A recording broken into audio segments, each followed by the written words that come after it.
ఈ సంవత్సరం సంక్రాంతికి ఆఫీస్‌కి ఎక్కువ రోజులు సెలవులు రావటంతో గోవా వెళ్దామని ప్లాన్ చేస్తుంటే, నా ఫ్రెండ్ గాడు "గోవా ఏం వెళ్తావు గానీ, అలా సరదాగా సంక్రాంతి పండుగ చూడమని గోదావరి జిల్లా అమలాపురంలో ఉన్న నా స్నేహితుని ఇంటికి తీసుకొచ్చాడు. నిజంగా గోదావరి జిల్లాల అందాలు, ఆ ఊరి మనుషుల మంచితనం, మర్యాదల గురించి వినటమే గానీ ఎప్పుడూ చూడలేదు. ఇక రాగానే మాకు ఒక చిన్నపాటి గెస్ట్ హౌస్‌ని ఇచ్చారు. నిజంగా ఈ ఇంటిని చూస్తే ఒక్కసారిగా నాకు నా చిన్నతనంలో నేను పెరిగిన ఇల్లు గుర్తొచ్చింది. అచ్చం అలానే ఉన్న ఒక చిన్నపాటి పాక, మట్టితో అలికిన గోడలు, ఇంటి ముందు కల్లేపా చల్లి వాటి మీద వేసే ముగ్గు, ఎవరైనా వస్తే కూర్చోవటానికి ఇంటి ముందు అరుగులు, ఇంటి చుట్టూ ఉండే మందార చెట్లు, ఇక ఇంటి లోపల ఒక చిన్న గది, పైన సామాను పెట్టుకోవటానికి ఒక అటక. ఈ ట్రంకు పెట్టి చూసారా? చిన్నతనంలో ఈ ట్రంకు పెట్టెలోనే బట్టలు పెట్టుకొని హాస్టల్‌కి వెళ్లి చదువుకునేవాళ్ళం. ఇవన్నీ చూస్తుంటే నాకు భలేగా అనిపించింది. ఒక్కసారిగా నా చిన్నతనం 90 డేస్ అన్నీ గుర్తొచ్చాయి. ఇక్కడేమో అందరూ రాత్రి 9 గంటలకే పడుకుండిపోతున్నారు. తెల్లవారుజామున 5 గంటలకే లేపేస్తున్నారు. బ్రష్ చేద్దామంటే రోజు ఆ బ్రష్‌తో ఏం చేస్తావని ఇంటి వెనకాలే ఉన్న వేప చెట్టు నుంచి అప్పుడే విరిచిన వేప పుల్లని ఇచ్చాడు. నిజానికి వేప పుల్లతో ఇంతకు ముందే చాలా సార్లు బ్రష్ చేశాను. ఎన్ని సార్లు చేసినా అదే ఫ్రెష్ ఫీల్‌ని ఇస్తుంది. చాలా రోజులు గ్యాప్ రావడంతో కొద్దిగా చేదుగా అనిపించింది. ఇక ఆ తర్వాత రోజున భోగి పండగ కావడంతో తెల్లవారుజామునే లేచి అక్కడ దగ్గరలో ఉన్న అప్పన్నపల్లి శ్రీ బాలబాలాజీ ఆలయానికి వెళ్ళాము. నిజానికి నాకు తెలిసిన భోగి మంట అంటే ఇంటికాడ ఉన్న పాత రబ్బర్ టైర్లు, ప్లాస్టిక్ కవర్లు, ఇంట్లో చెత్తా చెదారం వేసి మంట వేసుకొని చలి కాచుకోవడం అంతవరకే తెలుసు. కానీ భోగి మంటలు కూడా ఇంత సాంప్రదాయకంగా చేసుకుంటారని ఇక్కడే తెలిసింది. తెల్లవారుజామున 5 గంటలకే గ్రామస్తులు అందరూ ఆలయానికి వచ్చి ఆవు పేడతో తయారు చేసిన 1,00,000 పిడకలను మోసుకుంటూ ఈ ఆలయం చుట్టూ ప్రదక్షిణ చేస్తూ, ఆ సమయంలో పూజారుల హారతులు, మేళ తాళాలు, డప్పుల శబ్దాలతో అందరూ కిలకిల నవ్వుకుంటూ సంతోషంగా అలా ప్రదక్షిణ చేసిన ఆ పిడకలను తీసుకువచ్చి ఆలయ ప్రాంగణంలో ఉన్న భోగి మంటపై పరిచారు. ఆలయ అర్చకులు కొబ్బరికాయ కొట్టి పూజ చేసి మంట వెలిగించే ముందు అందరికీ హారతి ఇచ్చి పరిపూర్ణ సాంప్రదాయకంగా భోగి మంటలు వేశారు. భోగి పండుగను కూడా ఇంత ఘనంగా చేసుకుంటారా అని అనిపించింది. ఈ ఆలయం కూడా ప్రశాంతంగా చాలా అందంగా ఉంది.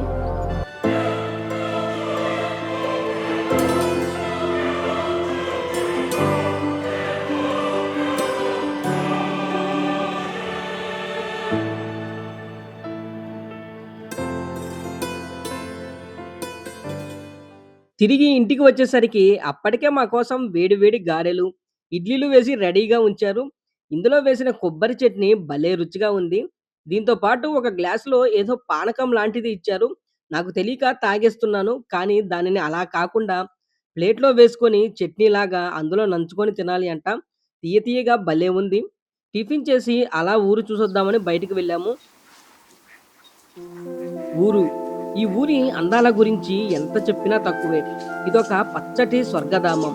ఇటువైపు చూసినా పచ్చటి పంట పొలాలు, ఎత్తైన కొబ్బరి చెట్లు, పక్షుల కిలకిల రాగాలు, వంపులు తిరుగుతూ పారే పంట కాలువలు, వాటిపై నుంచి వచ్చే చల్లటి గాలులు. అన్నిటికీ మించి అడుగడుగున బాబాయ్, పిన్ని అంటూ మమకారంతో పిలిచే మనుషులు. ఇక్కడి మహిళల కట్టు, బొట్టు, పండగలు, పద్ధతులు నాకు బాగా నచ్చేశాయి.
ఇక్కడ వీళ్ళకి స్పెషల్ డ్రింక్ కూడా ఉందండి.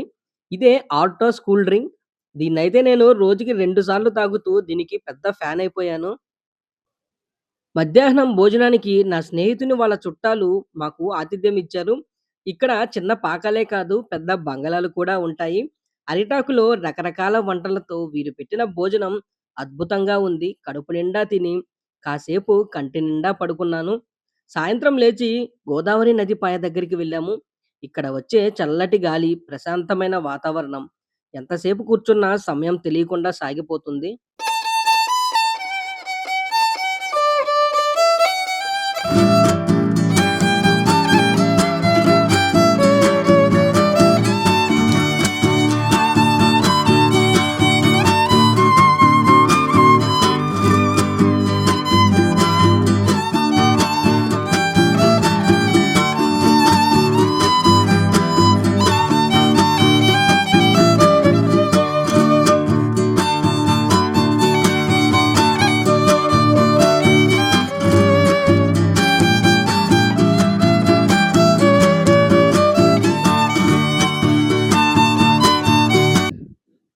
రిటర్న్‌లో వచ్చేటప్పుడు కోడి పందాల దగ్గర ఆగాము.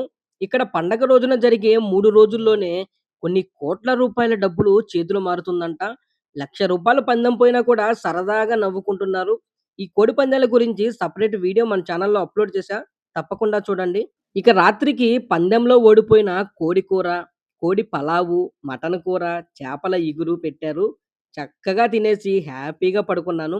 ఇకపోతే ఇక్కడ జరిగే జగ్గన్న తోట ప్రబల తీర్థం. దీన్ని చూస్తున్నంత సేపు నాకు 'కాంతార' సినిమానే గుర్తొచ్చింది. 11 గ్రామాల ప్రజలు వందల కిలోల బరువుండే దేవుడి ప్రభలను తయారు చేసి, వాటిపై అర్చకులను నుంచోపెట్టి, వాటిని వారి భుజాలపై మోసుకొని అశ్చర్బశ్చరబ అల్లల్ల వీర అనుకుంటూ, తప్పెట్ల మేళ తాళాలతో సందడి చేసుకుంటూ జగ్గన్న తోట వరకు చేరుకుంటారు. ఇక అటువైపు నుంచి గంగలకుర్రు ప్రభను పచ్చటి పంట పొలాల మధ్యగా తీసుకువచ్చి, వాగులో ఊరేగించే ఆ ఆధ్యాత్మిక దృశ్యాన్ని చూడటానికి 2 కళ్ళు సరిపోవు. 400 సంవత్సరాల నుంచి వారసత్వంగా ఈ పండుగను ఇలాగే జరుపుకుంటున్నారంట. ఇక్కడ మనం రాను రాను పండగకు పిండి వంటలు చేసుకోవడం కూడా మర్చిపోతుంటే, వీళ్ళు 400 ఏళ్ల నుంచి వారసత్వంగా ఇలా చేయటం మామూలు విషయం కాదు.